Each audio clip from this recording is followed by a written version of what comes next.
What is up, everybody? Welcome back to another video. In today's video, we have some Detroit Lions news, man. It's been a minute since we've been able to say that the Detroit Lions made some moves today on the roster. They released a player, and they also signed a player. So let's get it started. Up, we're going to bite a kneecap off, and we're going to stand up, and then it's going to take 2 more shots to knock us down. And on the way up, we're going to take your other kneecap, and we're going to get up, and then it's going to take 3 shots to get us down. And when we do, we're going to take another hunk out of you. Before long, we're going to be the last one standing. Welcome, everybody, to a video. Glad you guys are here. Before we get into the main news of this video, I do want to throw this in here just as an update, in case anybody's interested. The Detroit Lions have got 2 more rookie deals done from the draft picks. These are no surprises, but it is good to see them get their rookie deals. They're 4-year deals. Those 2 players are Levi Onwuzurike and also receiver Amon-Ra St. Brown. So both of those players have received their rookie deals for the Detroit Lions. Welcome officially to the Detroit Lions, man. It's good to have you here. And also, make sure you guys check out my Twitter post. We're trying to get Levi on this channel, so retweet the heck out of that thing. Let's see if we can get Levi to see it. He liked someone's retweet or something, so make sure you go retweet it and see if we can get Levi on here. That way you guys can send some questions in. We can ask him.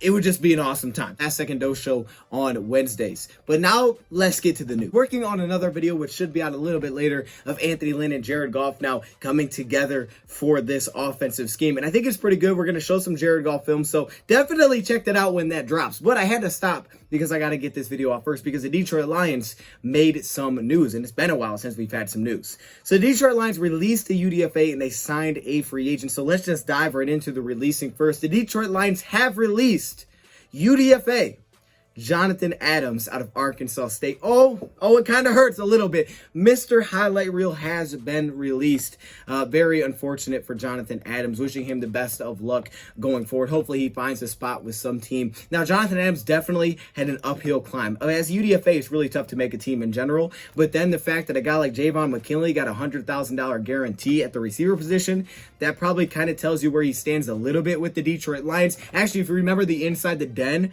clip at the end where they were signing UDFAs, remember their reaction when they got McKinley? They didn't say nothing about Jonathan Adams in that video, but Adams has been released. Now, Jonathan Adams definitely made some special plays at Arkansas State. Heck, I was just in Arkansas, and we went to one of their stores, and they had his jerseys there. They weren't for sale, though. They had the number 9, but they're like, oh, we're not selling them. Well, I'm kind of glad I didn't buy one because that would have been rough. So I guess it was a sign. Thank you for not letting me buy one. The guy was a highlight reel type player. That's why we called him Mr. Highlight Reel, because some of the plays that he made were just insane. He had 79 receptions for 1,100 yards and 12 touchdowns at Arkansas State. I mean, he did some amazing things, but he also did have some issues that came with him. As many great, awesome catches as he had and as dominant as he looked against some opponents, he did have drops as a very, very big issue. He had one of the biggest drop issues of any receiver coming out of the draft, and that was a very big problem. He had a lot of drops. The receiver, if you're dropping passes, that is very concerning. And not only that, he also wasn't the fastest or most explosive. He had a little bit of explosiveness, but he wasn't super fast. He didn't have the great top end either, but he was a really good just throw up, go up, and get it type of receiver. I mean, this dude could be dominant. His separation lacked a little bit, but he was a big playmaker. Like, you could just throw it up and let him go get it. In the red zone, he was a very big problem. And against a lot of cornerbacks, especially the smaller ones, he just gave those guys problems because they just could not match up. His leaping ability, timing on jump balls, I mean, he was just a throw up, go up, and get it type of guy. And he'll have a chance, I think, with somebody to land on some team. But the Lions have talked very highly about Surratt. Like I said, they gave that $100,000 guarantee to a guy like Javon McKinley. So it put a guy like Jonathan Adams in a tough spot. It does hurt that he was released. I mean, the guy's upside was pretty amazing. But as we know, if you guys go check out the film video if you want, there definitely were some things that he would have to clean up. And I don't know what he's looked like in camp. I haven't heard anything from camp, but maybe they've seen some drops. Maybe he doesn't fit explosively how they want. I don't exactly know, but he has been released. So we'll see what the future holds for Jonathan Adams. I'm wishing him the best of luck. Hopefully he finds a spot somewhere. But in return, the Detroit Lions signed a receiver to fill that position. They signed this receiver. Oh, snap. We might have actually just got a stud here. The Detroit Lions signed Chad Hansen from Cal and also from the Jets. He was drafted by the Jets back in 2017 in the 4th round. He went to college at Cal, and actually he was with Jared Goff for 1 season in 2015. We're talking about a walk-on receiver that turned into just an absolute stud that skipped his senior year to go to the draft because he was going to be a 4th round draft pick. But his big season came in 2016 where he had 92 receptions for 1,249 yards. That's some big production, and 11 touchdowns with 13.6 yards per reception. And then at the NFL, things just really didn't go as planned. A lot of people had him graded as a mid-round prospect. He got picked up in the 4th round by the Jets. But man, it just didn't turn out that way for the New York Jets. A guy that looked like a potential starter at some point in his first season had 9 receptions on the year. And then the very next year in 2018, he was a surprise training camp cut by the New York Jets. And after that, he basically just bounced around between many different teams on practice squad. Actually, there is one connection with the Detroit Lions. He was with the Saints for 14 days. Yes, for 14 full days from June 11th to June 25th, I think. He was with the Saints. So there is a little bit of a connection there. Maybe they got to know him a little bit and they know his personality. He wasn't there very long, though. The most recent stop is Houston. He was with Houston for a while. He was on and off their practice squad. The Texans definitely had issues last season. They had injuries, suspensions. It was a rough year. Things were not going right. So they had guys like this stepping up. He went from the practice squad to the active roster, and he got his chance, but that's all it took. You just got to take advantage of your opportunity. So with Will Fuller going down, he stepped into a role. It's huge for him because it gave him an opportunity to show what he could do on the field. This offseason have made some moves to acquire some help in the receiver room. We know they've had some turnover there as well.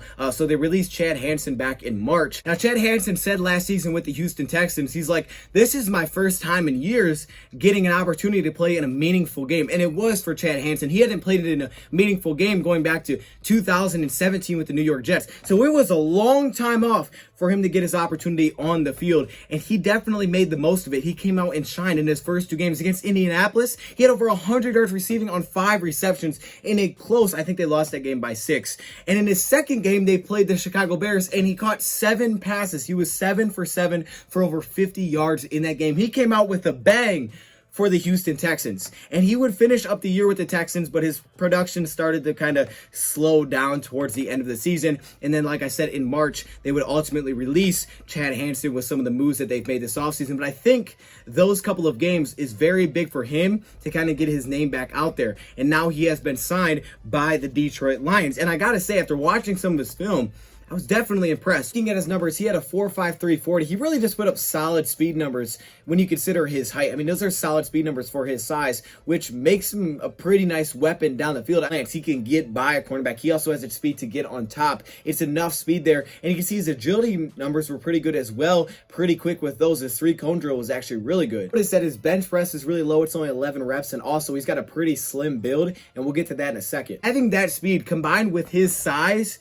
is a really good combination to have in the NFL. And it's probably a big reason why he was a 4th round draft pick. And some people grade him as a mid-round draft pick because that combination is not easy to find. I felt like we saw that this offseason with Fayoko out of Stanford. Not very polished, but he had those 2 things. Last season as a whole, he had 17 receptions on 24 targets. He was only counted for 1 a drop. He had a 116 pass rating when the ball was thrown his way, but 236 yards for a touchdown, 13.9 yards per reception. He is a deep threat. He definitely can take the top off. But I think the first thing that I really like about him, and I can't wait to dive into do a film video on him, and we will do that, but I'm just going to keep it very simple on this video. But the first thing that stuck out to me is his ability to play the slot position. That is huge. At his size and his speed, to play that big slot type of role like a Cooper Kupp, but be fast, that is very impressive. Quick initial takeaways from watching some of his film is this. All right, he can play the big slot position, which is cool. He definitely is fast. He has that drag speed. He can get by you speed. He can get on top of you. Upside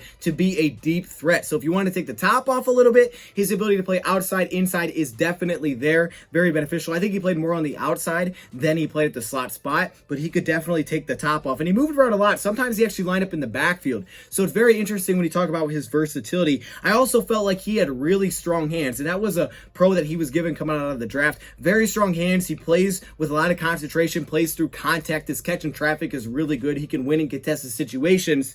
The issue with his catching, though, seems to be intermediate short passes. He lets the ball get to his body. Now, it's not that he drops them, but when he lets it get to his body, it opens up defenders' opportunities to get the football. Deep passes, he's usually going up to get it, but short, intermediate, because the ball is right on him, he lets it get to his body, and then those situations, defenders can get their hands on the football. So that is one issue that I did notice as a pass catcher. He's got good hands, reliable hands, but he does let the ball get to his body a little bit too often. His breaks, his cuts aren't super explosive. He does play play a little tall. He is kind of tall, plays a little tall, and he's not super explosive on his breaks, but he can lack separation there. Also, because of his size, he's a little bit of a slimmer build. He can be kind of pushed around, bullied a little bit by cornerbacks. Agility, because he plays a little tall, probably is the biggest issue. You maybe worry a little bit off the release in press situations, but man, you can line him up all over the field, and that's where he has a problem with his versatility, because you can line him up all over the field.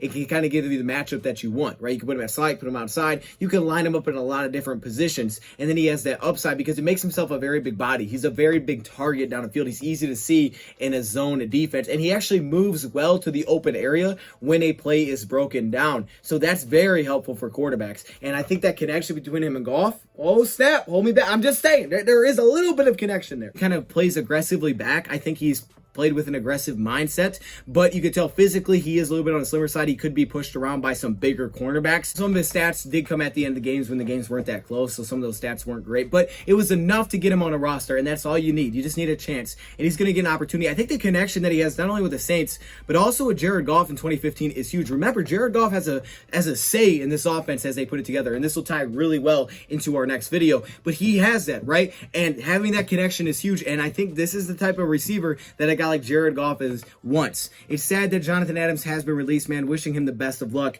But this Chad Hansen kid, I mean, he is talented, and he's only, I think, 26 years old because he was drafted back in 2017, 26 years old. So still a very young player. I don't have the contract details or anything like that. I'm assuming it's a one-year deal.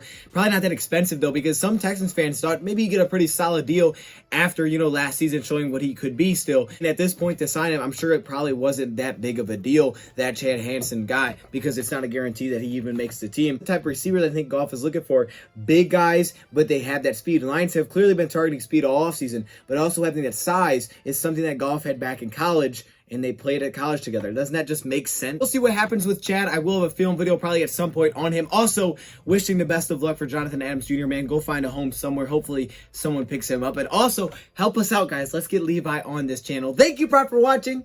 I'll see you guys in another video soon, and I'm out.